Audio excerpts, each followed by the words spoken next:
Good morning student, welcome to online classes. आगे चलिए अपन बात करते हैं। लास्ट क्लास में हम पढ़ रहे थे सक्रिय कारक व निष्क्रिय कारक समूह तथा इनके निर्देशी प्रभाव या निर्देशात्मक प्रभाव। ये अपना टॉपिक चल रहा था। इसमें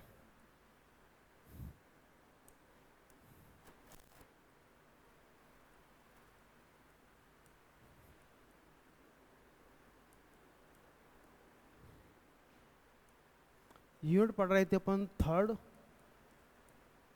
बीएससी सेकंड सेम का, बीएससी सेकंड सेम। ठीक है, और इस यूनिट का नाम था अपना एरीन एंड एरोमेटिसिटी। एरोमेटिसिटी, ठीक है ना।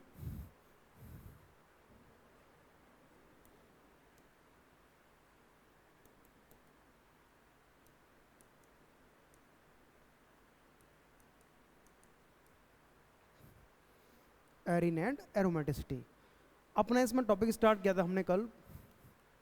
सक्रिय कारक व निष्क्रिय कारक समूह क्या होते हैं? सक्रिय कारक व निष्क्रिय कारक समूह तथा इनके निर्देशात्मक प्रभाव, यही पढ़ रहे थे अपन। तथा इनके निर्देशात्मक प्रभाव।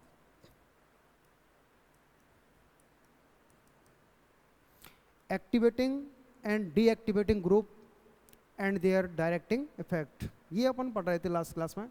इसमें हमने देखा था कि सक्रिय कारक समूह कौन से होते हैं और निष्क्रिय कारक समूह कौन से होते हैं।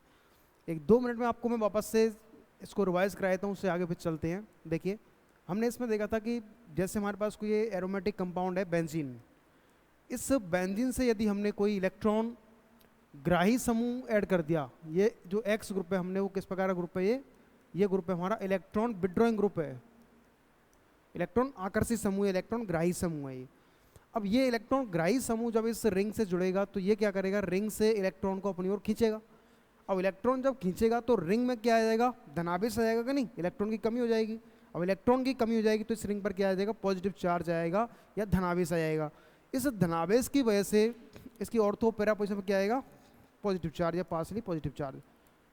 तो इस रिंग की क्रियाशीलता इलेक्ट्रोफाइल के प्रति क्या हो जाएगी, घट जाएगी या फिर बहुत ही कम हो जाएगी। ठीक है कि नहीं। तो इसलिए इस समूह को हम क्या बोलते हैं, निष्क्रिय कारक समूह कहते हैं। मतलब इस समूह के द्वारा इस रिंग को इलेक्ट्रोफाइल के प्रति निष्क्रिय कर दिया गया, तभी तो इसकी रिएक्टिविटी क्या है, बहुत ही कम हो रही है या फिर हो ही नहीं रही है। क्लियर है कि नहीं भाई, रिंग पर भी पॉजिटिव चार्ज आ गया और इलेक्ट्रोफाइल पर भी क्या है, हमारा पॉजिटिव चार्ज है। तो दोनों पर सेम चार्ज है तो क्या इस पर अटैक कर पाएगा इलेक्ट्रोफाइल, नहीं कर पाएगा। यदि अपोजिट चार्ज होता तो इलेक्ट्रोफाइल अटैक कर देता। क्लियर है कि नहीं।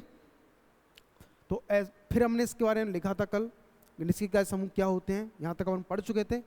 अब इसके बाद हम बात कर लेते हैं कि साहब सक्रिय कारक समूह क्या होते हैं। ठीक है, देखिए, यदि मैं इस बेंजीन से हमने क्या किया, इस बार कोई बाई ग्रुप जोड़ दिया, और ये जो बाई ग्रुप है अपना वो कैसा है, इलेक्ट्रॉन डोनेटिंग ग्रुप है। ये कैसा है, इलेक्ट्रॉन डोनेटिंग ग्रुप है, इलेक्ट्रॉन दाता समूह। अब जब इलेक्ट्रॉन डोनेटिंग ग्रुप यदि हम इस रिंग से ऐड कर देते हैं तो ये इलेक्ट्रॉन डोनेटिंग ग्रुप इस रिंग को इलेक्ट्रॉन डोनेट करेगा, और इलेक्ट्रॉन जब डोनेट करेगा तो रिंग की ऑर्थो और पैरा पोजिशन पर क्या आ जाएगा, यहाँ पर पार्सली नेगेटिव चार्ज आ जाएगा। और नेगेटिव चार्ज आने से मतलब रिंग में इलेक्ट्रॉन डेंसिटी क्या हो गई, इंक्रीज हो गई, बढ़ गई। और इलेक्ट्रॉन डेंसिटी जब इंक्रीज हो जाएगी तो इस रिंग की इलेक्ट्रोफाइल के साथ क्रिया करने की प्रवृत्ति क्या होगी, बढ़ जाएगी। मतलब इस रिंग कैसी होगी हमारी, एक्टिवेट हो गई, क्योंकि इसकी क्रियाशीलता इलेक्ट्रोफाइल के प्रति क्या होगी, बढ़ गई। तो इस प्रकार के समूह जो इलेक्ट्रॉन दाता समूह होते हैं वो इस बेंजीन रिंग को क्या करते हैं, सक्रिय कर देते हैं। इसलिए इस प्रकार के समूह को हम क्या बोलते हैं, सक्रिय कारक समूह कहते हैं। ठीक है ना। तो लिखिए इसके बारे में, सक्रिय कारक समूह क्या होते हैं, लिखिए। यहां तक अपना हो गया था, उसके बाद अपन पढ़ रहे हैं इससे आगे। देखिए, इसके विपरीत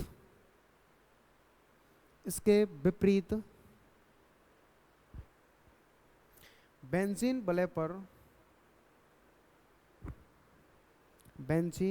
पर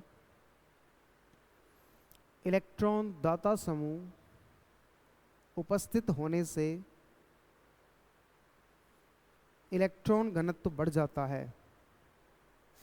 इलेक्ट्रॉन दाता समूह उपस्थित होने से इलेक्ट्रॉन घनत्व बढ़ जाता है, अर्थात वलय पर आंशिक रूप से ऋणावेश आता है। वलय पर आंशिक रूप से ऋणावेश आता है, नेगेटिव चार्ज, जिससे वलय की इलेक्ट्रॉन स्नेही के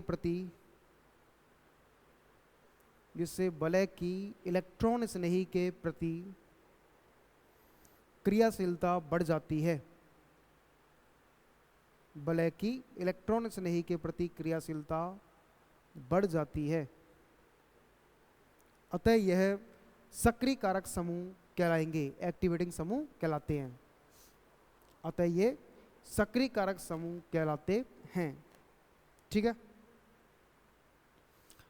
अब नेक्स्ट इसके बाद हम बात करते हैं सब ये जो समूह है हमारे सक्रिय कारक व निष्क्रिय कारक समूह, इन समूहों को इनके इलेक्ट्रॉनिक प्रभाव के आधार पर 4 भागों में विभाजित किया गया है, डिवाइड किया गया है 4 टाइप से।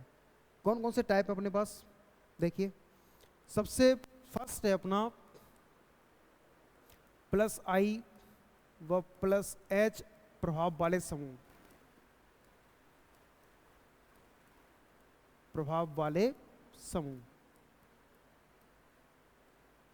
ठीक है, और इसी में सेकंड है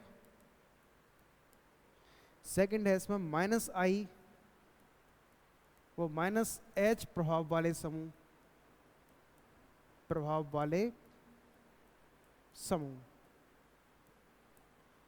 थर्ड है अपना इसमें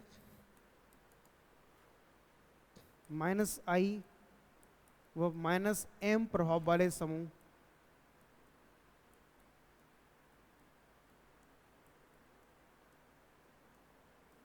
ठीक, और लास्ट है अपना फोर्थ है वो माइनस आई व प्लस एम प्रभाव वाले समूह।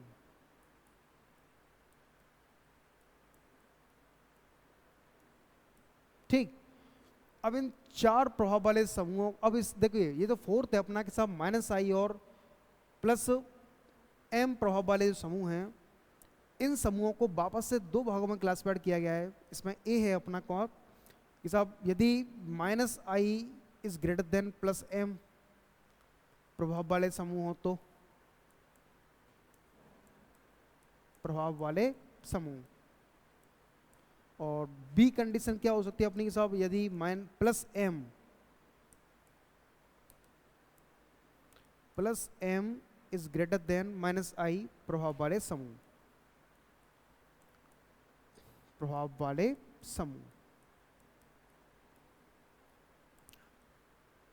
इनकी स्टडी हमें इसके अंदर करनी है। सक्रिय कारक समूह, अब ये जो इतने प्रभाव वाले समूह हैं वो हमारे सक्रिय कारक समूह रहेंगे या निष्क्रिय कारक समूह रहेंगे, और इनका निर्देशात्मक प्रभाव क्या रहेगा, डायरेक्टिंग इफेक्ट क्या रहेगा, ऑर्थो पैरा डायरेक्टिंग रहेंगे या फिर ये मेटा डायरेक्टिंग रहेंगे। इनकी स्टडी अपन इसके बारे में आज करते हैं। ठीक है ना, तो सबसे फर्स्ट है अपना इसमें हेडिंग के रूप में अपन एक काम करिए, एक लाइन लिखिए आप पहले, एक लाइन लिखिए एरो आकर, विभिन्न समूहों को इनके इलेक्ट्रॉनिक प्रभाव के आधार पर, विभिन्न समूहों को इनके इलेक्ट्रॉनिक प्रभाव के आधार पर 4 भागों में विभाजित करते हैं। 4 भागों में विभाजित करते हैं। तो इसमें फर्स्ट है अपना क्या प्लस, अच्छा एक काम करिए 4 भागों के नाम लिख लीजिए आप पूरे को। इसको इस प्रकार से ये हमने पूरा चार्ट बना दिया, इनको हमें सिस्टमेटिक तरीके से पढ़ना है। ठीक है ना, लिख दीजिए इस चारों को। फर्स्ट अपना प्लस आई प्लस एच प्रभाव वाले समूह पढ़ने हैं हमें, फिर माइनस आई माइनस एच, फिर माइनस आई माइनस एम, फिर माइनस आई प्लस एम, फिर ये 2 भागों में डिवाइड किए गए हैं। Minus I is greater than plus M is greater than minus I. इतने प्रभाव वाले समूह में पढ़ने हैं। कर लिए नोट इसको।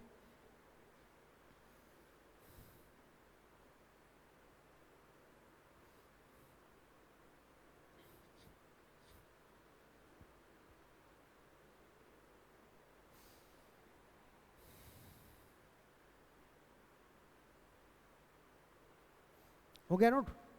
अब इसके बाद फर्स्ट को अपन हेडिंग ग्रुप में डाल देते हैं।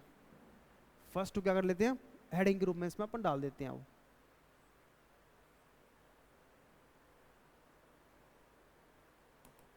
ठीक है, प्लस आई और प्लस एच प्रभाव वाले समूह। देखिए आई से मतलब क्या है अपना, इंडक्टिव इफेक्ट, प्रेरक प्रभाव जिसे कहते हैं अपन, इंडक्टिव इफेक्ट। और एच से मतलब क्या है हमारा यहां पर, हाइपर कॉन्जुगेशन।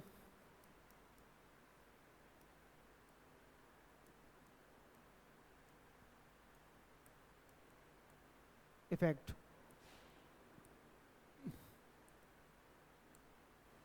है कि नहीं, इसे बोलते हैं प्रेरणिक प्रभाव।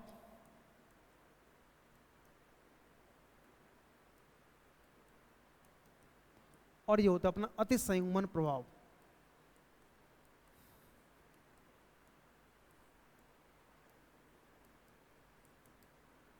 ठीक है ना।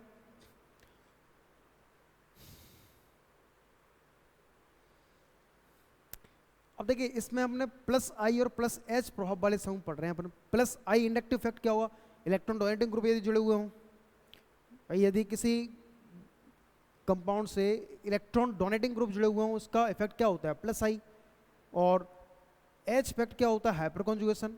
जैसे हमारे पास एक चीज़ देखिए आप, ये हमारे पास जैसे कोई कंपाउंड है, ये कोई रिंग है, और इससे हमारे पास कोई इलेक्ट्रॉन इस प्रकार से CH3 ग्रुप मैंने ऐड कर दिया, एल्किल समूह। इस रिंग से कौन जोड़ दिया, एल्किल समूह ऐड कर दिया, मैथिल समूह। अब इसमें आप देखिए साहब कि ये सिग्मा बॉन्ड है, ये भी सिग्मा बॉन्ड है और ये भी सिग्मा बॉन्ड है।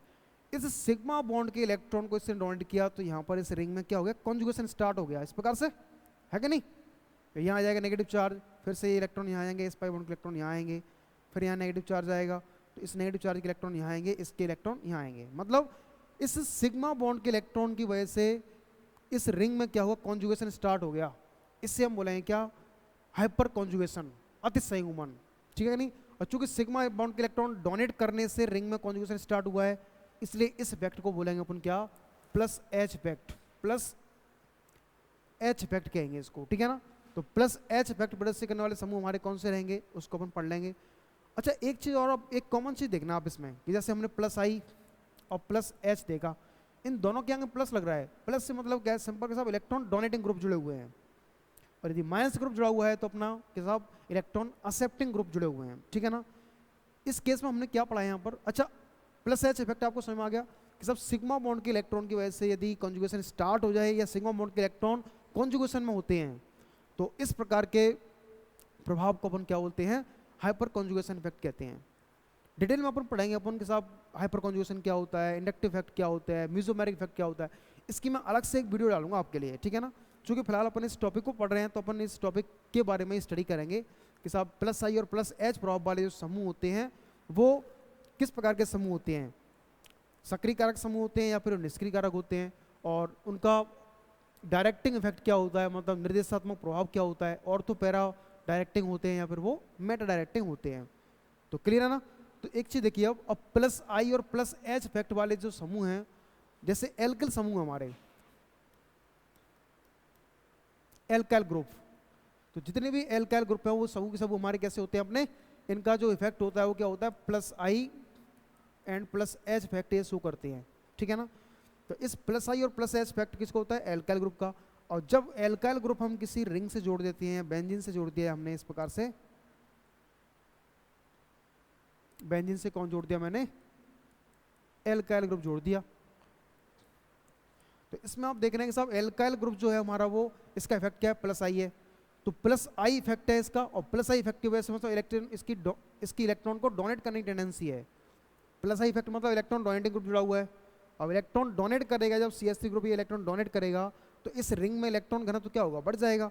और रिंग में यदि इलेक्ट्रॉन घनत्व बढ़ जाएगा तो इस रिंग पर क्या आ जाएगा, नेगेटिव चार्ज आएगा कि नहीं इस पर, भाई जैसे इलेक्ट्रॉन घनत्व बढ़ा इस रिंग पर क्या आएगा, नेगेटिव चार्ज आएगा। और नेगेटिव चार्ज आने की वजह से इस रिंग की इलेक्ट्रॉन स्नेही के प्रति क्रियाशीलता क्या होगी, बढ़ जाएगी। और जब इस रिंग की क्रियाशीलता बढ़ जाएगी, मतलब ये जो समूह है, इन समूह के द्वारा इस रिंग को एक्टिवेट कर दिया गया, सक्रिय कर दिया गया, इसलिए इस प्रकार के जो समूह होंगे वो सक्रिय कारक समूह अपने कहलाएंगे। ठीक है ना। एक बात और देखिए इसमें अपन कि साहब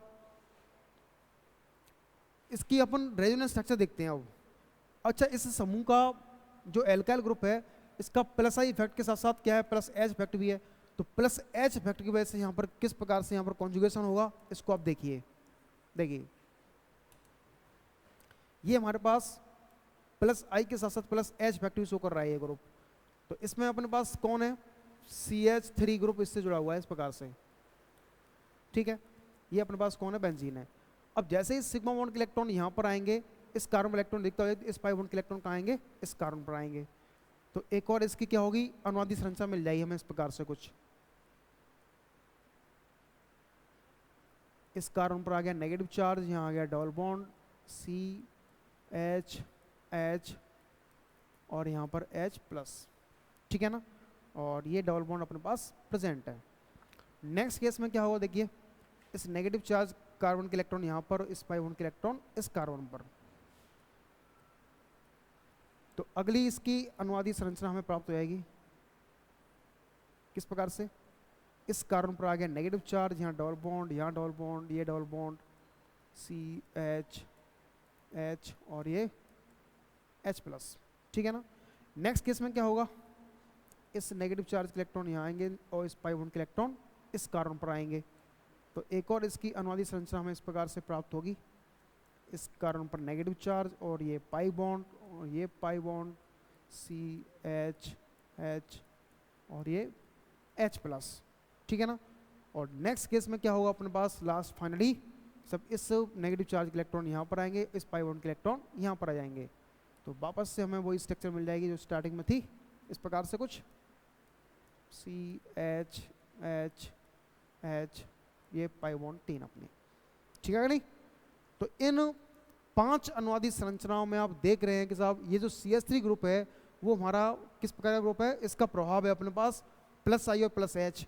प्लस एच प्रभाव की वजह से इसने क्या हुआ, सिग्मा बॉन्ड के इलेक्ट्रॉन इसको दिए, तो इस पाई बॉन्ड के इलेक्ट्रॉन यहाँ पर आए। तो इसकी 5 अनुवादी संरचना हमें प्राप्त हो रही हैं। इन 5 अनुवादी संरचनाओं में आप देख रहे हैं कि साहब इसकी ऑर्थो पोजीशन पर नेगेटिव चार्ज है, पैरा पोजीशन पर नेगेटिव चार्ज है और ऑर्थो पोजीशन पर नेगेटिव चार्ज है। मतलब ऑर्थो और पैरा पोजीशन पर ही नेगेटिव चार्ज इन अनुवादी संरचनाओं में आपको दिखाई दे रहा है। मतलब इलेक्ट्रोफाइल का अटैक जो होता है वो इस रिंग पर कहाँ होगा, ऑर्थो और पैरा पोजीशन पर ही होगा। भाई नेगेटिव चार्ज जिन पोजीशन पर है, इलेक्ट्रोफाइल का अटैक भी वही होगा कि नहीं, इलेक्ट्रॉन स्नेही का अटैक कहाँ होगा, जहाँ पर इलेक्ट्रॉन के दिखता है। इलेक्ट्रॉन के दिखता कहाँ पर है कि सब ऑर्थो और पैरा पोजीशन पर है, क्योंकि ऑर्थो और पैरा पोजीशन पर यहाँ पर क्या है, नेगेटिव चार्ज है। तो हम बोल सकते हैं सिंपल भाषा में कि साहब इस प्रकार के जो समूह हैं वो ऑर्थो पैरा निर्देशी होते हैं। क्यों, क्योंकि ऑर्थो पैरा पोजीशन में यहाँ पर नेगेटिव चार्ज आ रहा है, इसलिए इलेक्ट्रोफाइल का अटैक भी ऑर्थो पैरा पोजीशन पर ही पॉसिबल होगा। आगे आपकी समझ में प्लस आई और प्लस एच प्रभाव वाले समूह लिखते हैं, इसके बारे में चलिए। हेडिंग आपने डाल दी प्लस आई और प्लस एच प्रभाव वाले समूह, इस प्रकार से फर्स्ट वाली लिखें इसके बारे में। एल्किल समूह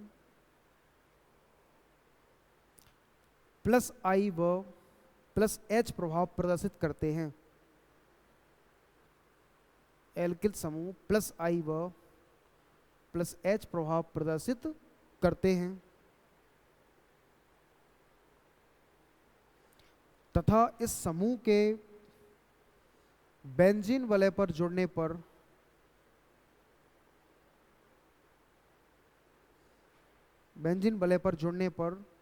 वलय पर इलेक्ट्रॉन घनत्व बढ़ जाता है। वलय पर इलेक्ट्रॉन घनत्व बढ़ जाता है। परिणाम स्वरूप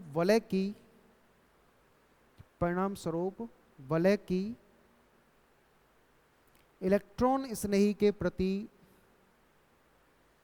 क्रियाशीलता बढ़ जाती है। वलय की इलेक्ट्रॉन स्नेही के प्रति क्रियाशीलता बढ़ जाती है, अतः यह समूह सक्रिय कारक समूह कहलाते हैं। अतः यह समूह सक्रिय कारक समूह कहलाते हैं।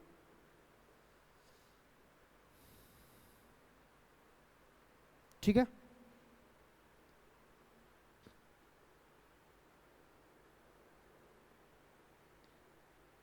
एरो का लिखिए, यह समूह ऑर्थो कॉमा पैरा निर्देशी होते हैं। यह समूह ऑर्थो कॉमा पैरा निर्देशी होते हैं क्योंकि इनके प्लस एच प्रभाव के कारण, क्योंकि इनके प्लस एच प्रभाव के कारण वलय की ऑर्थो व पैरा स्थितियों पर, प्लस एच प्रभाव के कारण वलय की ऑर्थो व पैरा स्थितियों पर इलेक्ट्रॉन घनत्व बढ़ने से ऋणावेश आता है, नेगेटिव चार्ज। ऑर्थो पैरा स्थितियों पर इलेक्ट्रॉन घनत्व बढ़ने से ऋणावेश आता है। परिणाम स्वरूप इलेक्ट्रॉन स्नेही का आक्रमण, परिणाम स्वरूप इलेक्ट्रॉन स्नेही का आक्रमण ऑर्थो व पैरा स्थितियों पर ही संभव होता है। इलेक्ट्रॉन स्नेही का आक्रमण ऑर्थो व पैरा स्थितियों पर ही संभव होता है।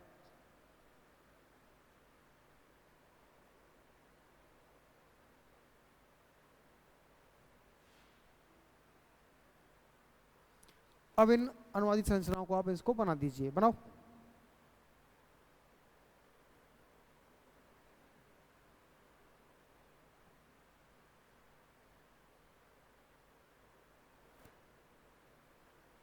बनाइए इनको, पांचों अनुवादित संरचनाओं को।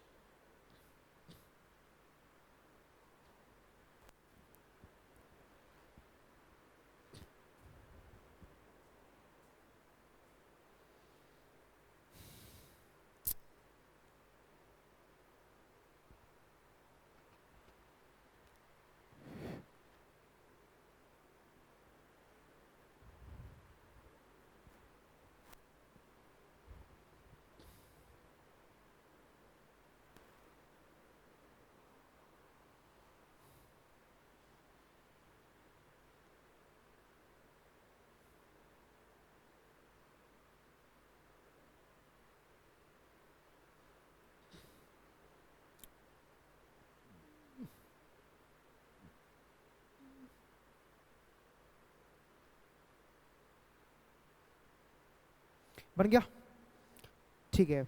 अब सेकंड पढ़ते हैं अपन, माइनस आई और माइनस एच प्रभाव वाले समूह। नेक्स्ट है अपना सेकंड है माइनस आई व माइनस एच प्रभाव वाले समूह।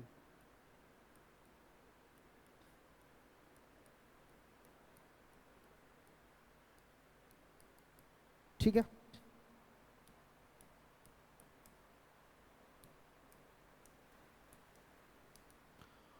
देखिए अब इसमें क्या हो जाएगा साहब कि ऐसे समूह जो जिनका माइनस आई और माइनस एच प्रभाव है, तो माइनस आई और माइनस एच दोनों में ही माइनस लग रहा है।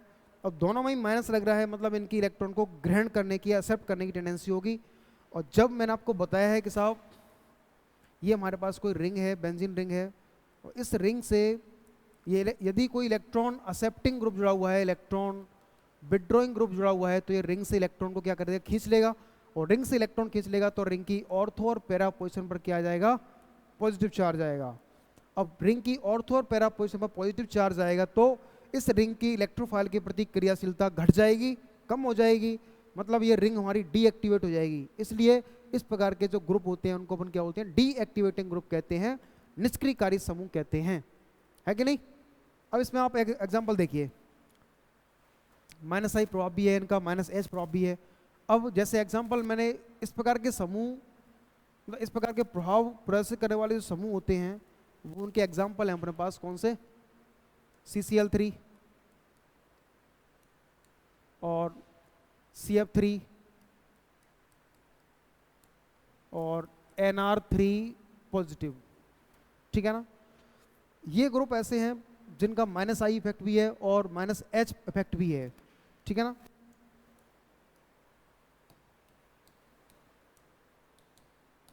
अब देखिए इसमें मैं एक एग्जांपल इसमें देखता हूँ साहब, ये जो समूह है वो हमारे कैसे रहेंगे, तो वो तो हमने देख लिया साहब, निष्क्रियकारी समूह रहेंगे। निष्क्रियकारी समूह क्यों रहेंगे, क्योंकि माइनस आई और माइनस एच प्रभाव वाले समूह इलेक्ट्रॉन विड्रॉइंग ग्रुप होते हैं, और इलेक्ट्रॉन विड्रॉइंग ग्रुप होने की वजह से ये रिंग से इलेक्ट्रॉन घनत्व को खींच लेते हैं, आकर्षित कर लेते हैं, जिसकी वजह से रिंग में इलेक्ट्रॉन की कमी आ जाएगी, और रिंग में इलेक्ट्रॉन घनत्व की कमी आएगी तो रिंग पर आंशिक रूप से धनावेश आएगा या पॉजिटिव चार्ज आएगा, और पॉजिटिव चार्ज आएगा तो क्या इलेक्ट्रोफाइल का अटैक हो पाएगा इस पर? दोनों पर सेम चार्ज है तो अटैक यहाँ पर नहीं हो पाएगा।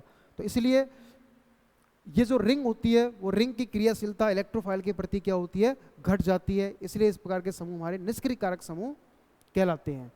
दूसरी बात के साथ इनका -H प्रभाव भी है, और -H प्रभाव होने की वजह से ये देखिए क्या होगा, जैसे मैंने का एग्जाम्पल लिया CCl3, अब इस रिंग से मैंने CCl3 को ऐड कर दिया इस प्रकार से, CCl, यहाँ Cl और ये भी Cl, ठीक है ना। अब चूंकि इसका जो इफेक्ट है वो इफेक्ट क्या है? -H मतलब ये सिग्मा बॉन्ड के इलेक्ट्रॉन को खींच लेगा अपने को, तो इस कारण वो पॉजिटिव चार्ज आएगा, तो इस पाई बॉन्ड के इलेक्ट्रॉन कहाँ जाएंगे? यहाँ पर आएंगे, ठीक है ना। तो इसकी एक और अनुवादी संरचना प्राप्त हो जाएगी हमें, किस प्रकार से होगी प्राप्त? इस प्रकार से,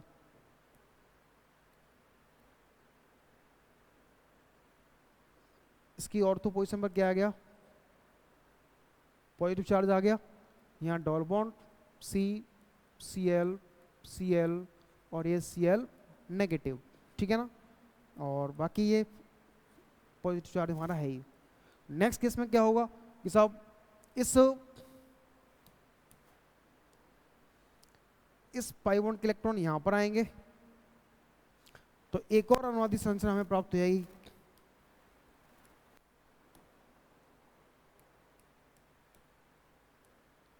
इस प्रकार से।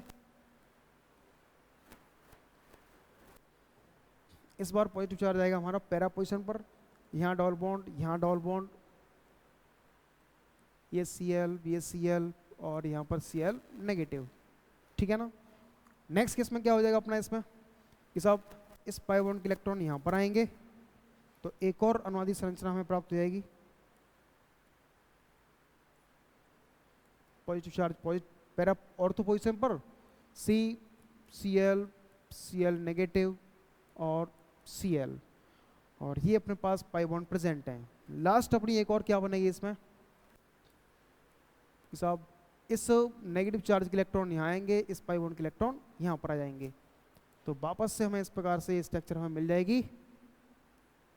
क्या मिल जाएगी स्ट्रक्चर साहब? यहाँ पाई बॉन्ड, यहाँ पाई बॉन्ड, यहाँ पाई बॉन्ड, और ये CCl Cl और ये Cl। तो इसमें आप देख रहे हैं इन अनुवादी संरचनाओं में कि इनकी ऑर्थो और पैरा पोजीशन पर क्या आ गया? पॉजिटिव चार्ज आ गया। अब ऑर्थो और पैरा पोजीशन पर यदि पॉजिटिव चार्ज आएगा तो क्या इलेक्ट्रोफाइल का अटैक ऑर्थो पैरा पोजीशन पर करेगा? नहीं करेगा, सिंपल सी बात है, ऑर्थो पैरा पर नहीं करेगा। तो कौन सी पोजीशन पर अटैक करेगा कि साहब इसकी मेटा पोजीशन पर पॉजिटिव चार्ज नहीं आया है, और मेटा पोजीशन पर पॉजिटिव चार्ज नहीं आया मतलब मेटा पोजीशन पर इलेक्ट्रॉन घनत्व अधिक है, तो इलेक्ट्रोफाइल का अटैक जो होता है वो मेटा पोजीशन पर ही होगा। तो इस प्रकार के -I और -H प्रभाव प्रदर्शित करने वाले जो समूह हैं वो मेटा निर्देशी होते हैं, मेटा डायरेक्टिंग होते हैं, ठीक है ना। तो दोनों प्रकार समझ में इसमें कि साहब -I -H प्रभाव वाले समूह जो होते हैं वो कैसे होते हैं अपने कि साहब डी एक्टिवेटिंग ग्रुप होते हैं, डी एक्टिवेटिंग ग्रुप है। और दूसरे सब के ये मेटा डायरेक्टिंग होते हैं, मेटा डायरेक्टिंग होते हैं। क्लियर है कि नहीं? तो ये हमें पढ़ना है इसमें, -I और -H प्रभाव वाले समूह लिखें इसके बारे में।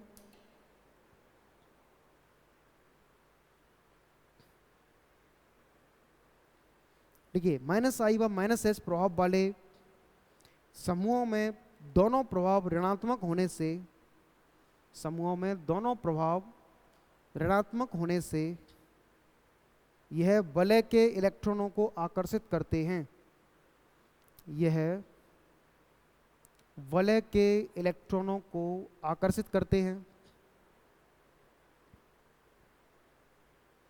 परिणाम स्वरूप वलय के इलेक्ट्रॉन न्यून होने से, परिणाम स्वरूप वलय के इलेक्ट्रॉन न्यून होने से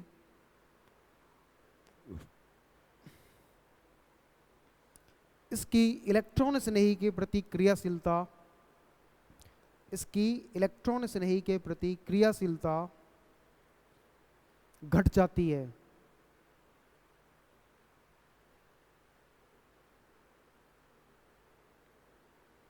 अतः यह निष्क्रियकारी समूह या डीएक्टिवेटिंग ग्रुप निष्क्रियकारी समूह कहलाते हैं।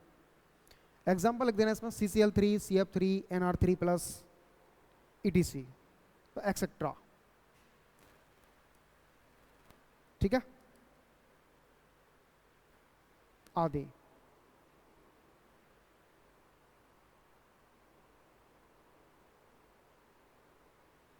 अब इसके बाद इसके एग्जाम्पल लिखने के बाद इसका एक काम करना, इसकी अनुवादी संरचनाओं को आप बना दीजिए।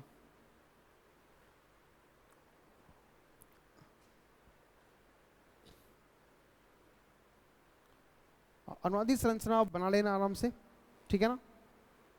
नेक्स्ट क्लास में इसके बाद अपन इसके बाद जो इफेक्ट है अपना कौन सा, -I और -M प्रॉब वाले समूह और -I और +M प्रॉब वाले समूहों की हम स्टडी करेंगे, ठीक है ना। इतना आप पढ़िए। Thank you.